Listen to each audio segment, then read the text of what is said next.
Live India 24 channel में आप सभी का बहुत बहुत स्वागत है। आइए सुनते हैं मुंशी प्रेमचंद जी द्वारा लिखित उपन्यास सेवा सदन का भाग 27। प्रभाकर राव मुस्कुराकर बोले, क्या आप बोलो और नाच गाने के सिवा समय काटने का और कोई उपाय नहीं है? कुछ पढ़ा कीजिए। कुंवर ने कहा, पढ़ना हम लोगों को मना है। हमको किताब के कीड़े बनने की ज़रूरत नहीं। अपने जीवन में सफलता प्राप्त करने के लिए जिन बातों की ज़रूरत है उनकी शिक्षा हमको मिल चुकी। हम फ्रांस और स्पेन का नाच जानते हैं। आपने उनका नाम भी न सुना होगा। पियानो पर बैठा दीजिए, वह राग अलापों की मोजार्ट लज्जित हो जाए। अंग्रेजी रीति व्यवहार का हमको पूर्ण ज्ञान है। हम जानते हैं कि कौन सा समय 16 हैट लगाने का है, कौन सा पगड़ी का। हम किताबें भी पढ़ते हैं। आप हमारे कमरे में कई कई अलमारियाँ पुस्तकों से सजी हुई देखेंगे, मगर उन किताबों में चिमटते नहीं। आपके इस प्रस्ताव से हम तो मर मिटेंगे। कुंवर साहब की हास्य और व्यंग से भरी बातों ने दोनों पक्षों का समाधान कर दिया। डॉक्टर श्यामाचरण ने कुंवर साहब की ओर देखकर कहा, मैं इस विषय में काउंसिल में प्रश्न करने वाला हूँ। जब तक गवर्नमेंट उसका उत्तर न दे दे मैं अपना कोई विचार प्रकट नहीं कर सकता। यह कहकर डॉक्टर महोदय ने अपने प्रश्नों को पढ़कर सुनाया। रमेश दत्त ने कहा, इन प्रश्नों का कदाचित गवर्नमेंट कुछ उत्तर न देगी। डॉक्टर साहब फिर बोले, उत्तर मिले या न मिले प्रश्न तो हो जाएंगे, इसके सिवा और हम कर भी क्या सकते हैं। सेठ बलभद्र दास को विश्वास हो गया कि अब अवश्य हमारी विजय हुई। डॉक्टर साहब को छोड़कर 17 संपत्तियों में 9 उनके पक्ष में थी, इसलिए अब वह निरपेक्ष रह सकते थे, जो सभापति का धर्म है। उन्होंने सारगर्भित वक्तृता देते हुए इस प्रस्ताव की मीमांसा की।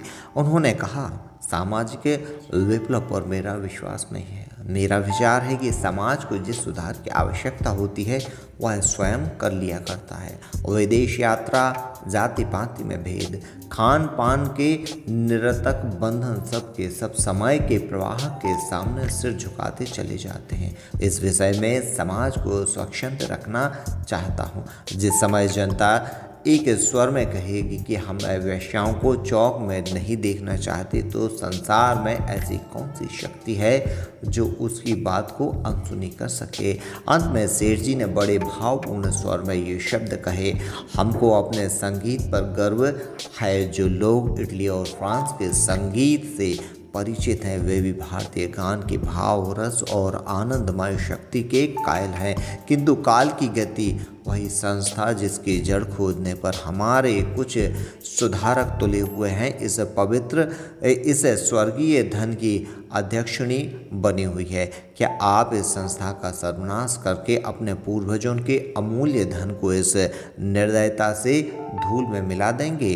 क्या आप नहीं जानते कि हमारे आज जो जाति और धार्मिक भाव शेष रह गए हैं उनका श्रेय हमारे संगीत को है। नहीं तो आज रामकृष्ण और शिव का कोई नाम भी न जानता। हमारा बड़े से बड़ा शत्रु भी हमारे हृदय से जातीयता का भाव मिटाने के लिए इससे अच्छी और कोई चाल नहीं सोच सकता। मैं यह नहीं कहता कि वेश्याओं से समाज को हानि नहीं पहुंचती। कोई समझदार आदमी ऐसा कहने का साहस नहीं कर सकता, लेकिन रोग का निवारण मौत से नहीं दवा से होता है। कोई प्रथा उपेक्षा या निर्दयता से नहीं मिटती, उसका नशा शिक्षा, ज्ञान और दया से होता है। स्वर्ग में पहुंचने के लिए कोई सीधा रास्ता नहीं है, वैतरणी का सामना अवश्य करना पड़ेगा। जो लोग समझते हैं कि वह किसी महात्मा के आशीर्वाद से कूद कर स्वर्ग में जा बैठेंगे, वह उनसे अधिक हास्यास्पद नहीं है। जो समझते हैं कि चौक से वेश्याओं को निकाल देने से भारत के सब दुख दरिद्र मिट जाएंगे और चौक में नवीन सूर्य का उदय हो जाएगा। जिस प्रकार कोई आलसी मनुष्य किसी के पुकारने की आवाज़ सुनकर जाग जाता है, किंतु इधर उधर देखकर फिर निंद्रा में मग्न हो जाता है, उसी प्रकार पंडित कृष्णचंद्र क्रोध और ग्लानि का आवेश शांत होने पर अपने कर्तव्य को भूल गए। उन्होंने सोचा, मेरे यहाँ रहने का उमानाथ पर कौन सा बोझ पड़ रहा है। आधा सेर आटा ही तो खाता हूँ या और कुछ, लेकिन उसी दिन से उन्होंने नीचे आदमियों के साथ बैठकर चरस पीना छोड़ दिया। इतनी सी बात के लिए चारों ओर मारे मारे फिरना उन्हें अनुपयुक्त मालूम हुआ। अब वह प्रायः बरामदे में बैठे रहते और सामने से आने जाने वाली रमणियों को घूरते। वह प्रत्येक विषय में उमानाथ के हाँ में हाँ मिलाते। भोजन करते समय सामने जितना आ जाता खा लेते। अच्छा रहने पर भी कभी कुछ ना मांगते। वे उमानाथ से कितनी ही बातें ठकुर सुहाती से के लिए करते। उनकी आत्मा निर्बल हो गई थी। उमानाथ शांता के विवाह के संबंध में जब उनसे कुछ कहते तो वह बड़े सरल भाव से उत्तर देते, भाई तुम चाहो जो करो, उसके तुम्हारी मालिक हो। वह अपने मन को समझाते, जब रुपए उनके लग रहे हैं तो सब काम उन्हीं के इच्छा के अनुसार होना चाहिए। लेकिन उमानाथ अपने बहनोई की कठोर बातें न भूले। छाले पर मक्खन लगाने से एक क्षण के लिए कष्ट कम हो जाता, किंतु फिर ताप की वेदना होने लगती है। कृष्णचंद्र की आत्मग्लानि से भरी हुई बातें उमानाथ को शीघ्र भूल गईं और उन्हें कृतज्ञ शब्द कानों में गूंजने लगे। जब वह सोने गए तो जाह्नवी ने पूछा, आज लाला जी कृष्णचंद्र तुमसे क्यों बिगड़ रहे थे? उमानाथ ने अनायास बोला, पीड़ित नेत्रों से कहा, मेरा यश गा रहे थे, कह रहे थे तुमने मुझे लूट लिया, मेरी स्त्री को मार डाला, मेरी एक लड़की को कुएं में डाल दिया, दूसरे को दुख दे रहे हो तो तुम्हारे मुंह से जीभ न थी? कहा होता क्या मैं किसी का न्योता देने गया था? कहीं तो ठिकाना न था। दरवाजे दरवाजे ठोकरें खाती फिरती थी। बकरा जी में गया, खाने वाले को स्वाद ही न मिला। यहाँ लाज ढोते ढोते मर मिटे। उसका यह फल। इतने दिन थानेदारी की, लेकिन गंगाजली ने कभी भूल कर भी एक डिबिया सिंदूर न भेजा। मेरे सामने कहा होता तो ऐसी ऐसी सुनाते कि दांत खट्टे हो जाते। इनके पीछे फकीर हो गए। उसका यश यह है, अब से अपना पोरा लेकर क्यों नहीं कहे चले जाते? काहे को पैर में मेहंदी लगाए बैठे हैं? अब तो जाने को कहते हैं। सुमन का पता भी पूछा था तो क्या अब बेटी के सिर पड़ेंगे? वाह रे बेहया! नहीं, ऐसा क्या करेंगे, शायद दो एक दिन वहाँ ठहरे। कहा कि बात उनसे अब कुछ ना होगा। उनकी आंखों का पानी मर गया, जाके उसी के सिर पड़ेंगे। मगर देख लेना, वहाँ एक दिन भी निवाह ना होगा। अब तक उमानाथ ने सुमन के आत्मपतन की बात जाह्नवी से छिपाई थी। यह जानते थे कि स्त्रियों के पेट में बात नहीं पचती, यह किसी न किसी से अवश्य ही कह देंगे और बात फैल जाएगी। जब जाह्नवी के स्नेह व्यवहार से यह प्रसन्न होते तो उन्हें उससे सुमन की कथा कहने की बड़ी तीव्र आकांक्षा होती। हृदय सागर में तरंगे उठने लगती, लेकिन परिणाम को सोचकर रुक जाते थे। आज कृष्णचंद्र की कृतज्ञता और जाह्नवी की स्नेहपूर्ण बातों ने उमानाथ को निशंक कर दिया।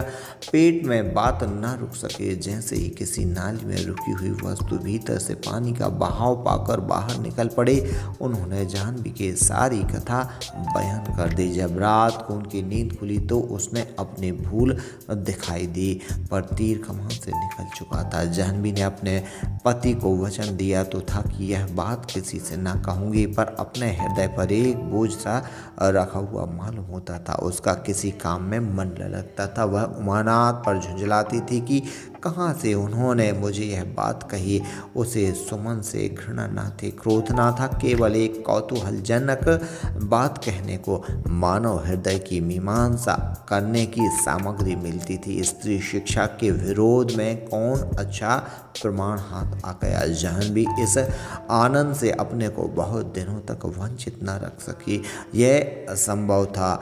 यह उन दो एक स्त्रियों के साथ विश्वासघात था जो अपने घर का रत्ती रत्ती समाचार उससे कह दिया करती थी। इसके अतिरिक्त यह जानने का उत्सुकता भी कुछ कम न थी कि अन्य स्त्रियां इस विषय की कैसी आलोचना करती हैं। जाह्नवी कई दिनों तक अपने मन को रोकती रही। एक दिन कुबेर पंडित की पत्नी सुभागी ने आकर जाह्नवी से कहा, जी आज एकादशी है, गंगा नहाने चलोगी? सुभागी का जाह्नवी से बहुत मेल था। जाह्नवी बोली, चलती तो, पर यहाँ तो द्वार पर एक यमदूत बैठा है, उसके मारे कहीं हिलने नहीं पाती।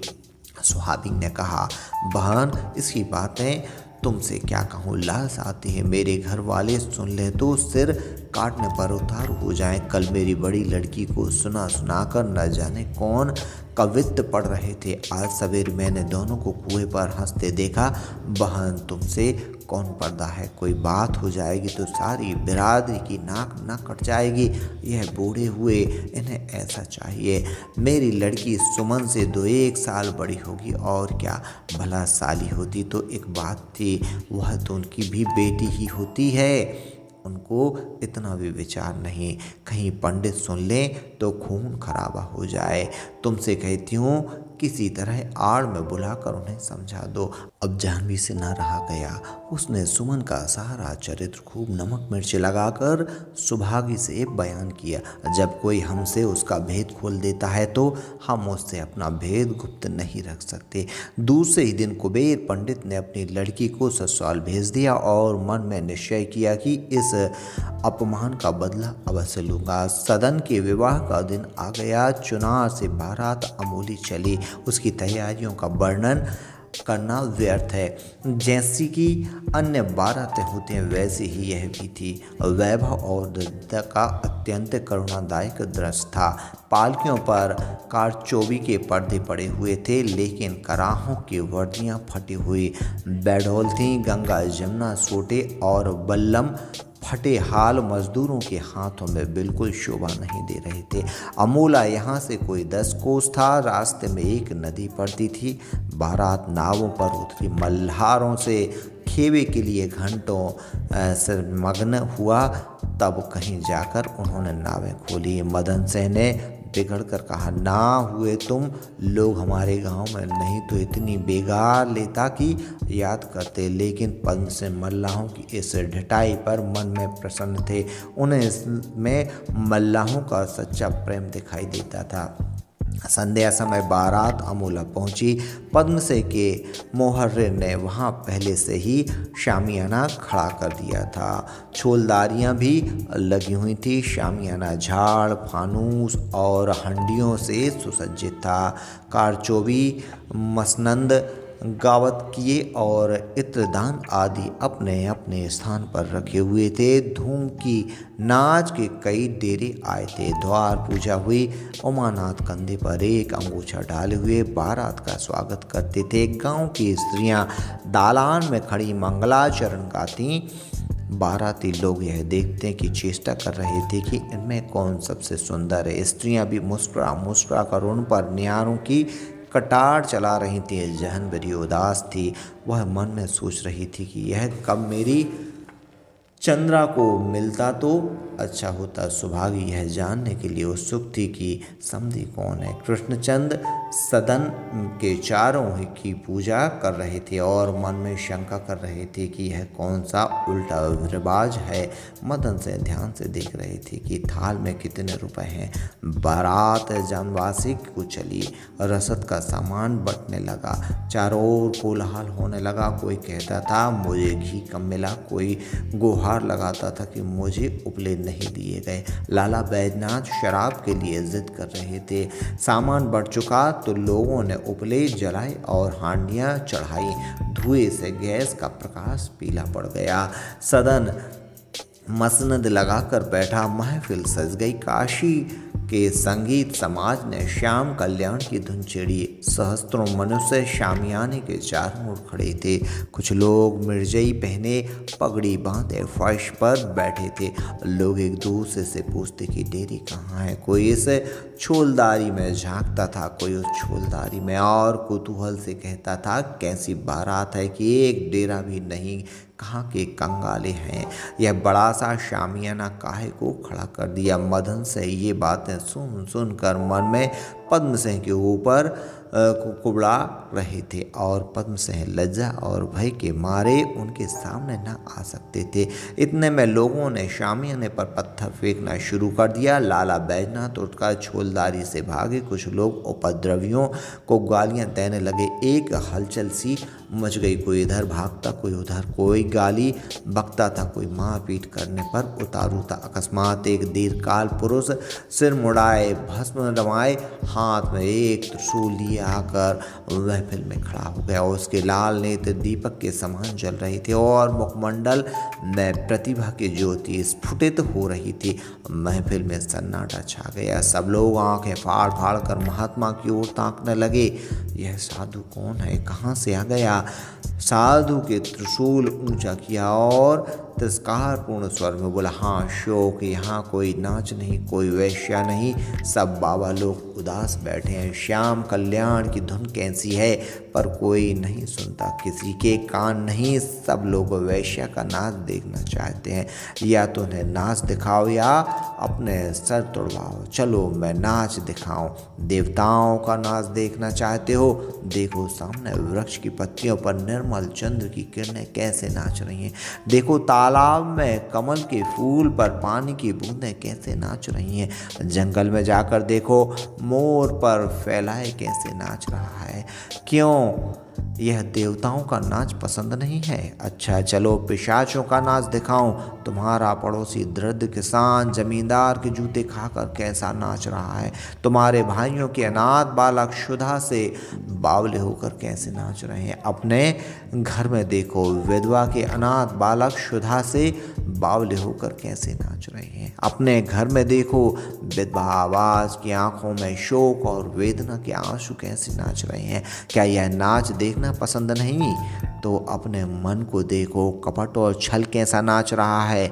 सारा संसार नृत्यशाला है, इसमें लोग अपना अपना नाच नचा रहे हैं। क्या यह देखने के लिए तुम्हारी आंखें नहीं हैं? आओ मैं तुम्हें शंकर का तांडव नृत्य दिखाऊं, किंतु तुम वह नृत्य देखने योग्य नहीं हो। तुम्हारी काम तृष्णा को इस नाच का क्या आनंद मिलेगा। हाँ अज्ञान की मूर्तियों, हाँ विषय भोग के सेवकों, तुम्हें नाच का नाम देते हैं।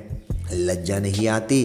अपना कल्याण चाहते हो तो इस रीति को मिटाओ, इस वासना को तजो, वैश्या प्रेम का त्याग करो। सब लोग मूर्तिवत बैठे महात्मा की उन्मत्त वाणी सुन रहे थे कि इतने में वह अदृश्य हो गए और सामने वाले आम के वृक्ष की आड़ से उनके मधुर गान की ध्वनि सुनाई देने लगी। धीरे धीरे वह भी अंधकार में विलीन हो गई, जैसे रात्रि में चिंता रूपी नाव निद्रा सागर में विलीन हो जाती। जैसे जुआरियों का जत्था पुलिस के अधिकारियों को देखकर सन्नाटे में आ जाता है, कोई रुपए पैसे समेटने लगता है, कोई कौड़ियों को छिपा लेता है, उसी प्रकार साधु के आकस्मिक आगमन, उसके तेजस्वी स्वरूप और अलौकिक उपदेशों ने लोगों को एक अव्यक्त अनिष्ट के भय से शंकित कर दिया। उपद्रवी दर्जनों ने चुपके से घर की राह ली और जो लोग महफिल में बैठे अधीर हो रहे थे और मन में पछता रहे थे कि व्यर्थ यहाँ आए, वह ध्यानपूर्वक गाना सुनने लगे। कुछ सरल हृदय मनुष्य महात्मा के पीछे दौड़े पर उनका कहीं पता न मिला।